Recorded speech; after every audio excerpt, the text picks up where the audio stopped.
Unraveling, Stuff and Nonsense, a deep dive into English idioms.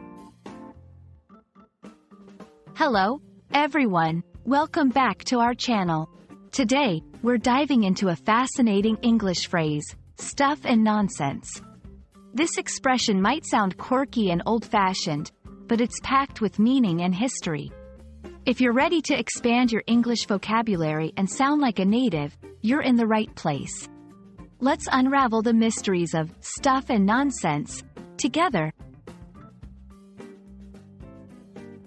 Stuff and nonsense is an idiom used to express disbelief or dismiss something as untrue or foolish. It's a way of saying that you think something is ridiculous or not worth considering. Imagine someone tells you a far-fetched story or a claim that seems too silly to be true. Instead of just saying, "I don't believe it," you might exclaim, "Stuff and nonsense," to add a touch of flair and emphasis to your disbelief. The phrase, stuff and nonsense, has been around for centuries, finding its roots in the 19th century.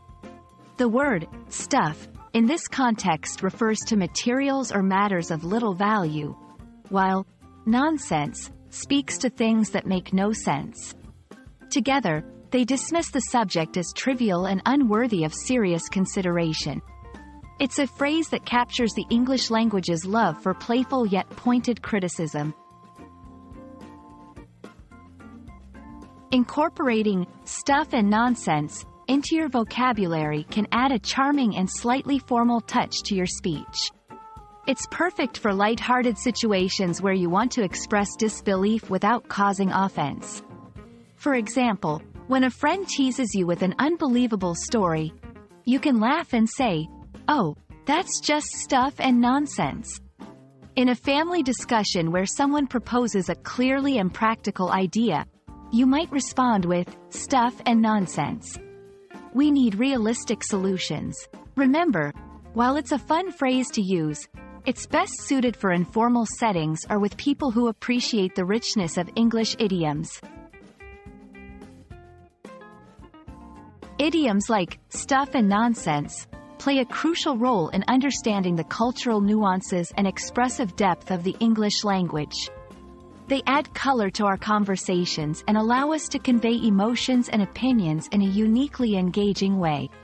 Learning idioms can also improve your listening comprehension and make you feel more connected to the English-speaking world. And there you have it, the story and usage of stuff and nonsense. We hope you enjoyed this exploration of English idioms and feel inspired to sprinkle your conversations with these expressive phrases. Remember, language learning is not just about grammar and vocabulary. It's about embracing the culture and history that come with the words we use. Until next time, keep practicing and don't let anyone tell you learning English is just stuff and nonsense.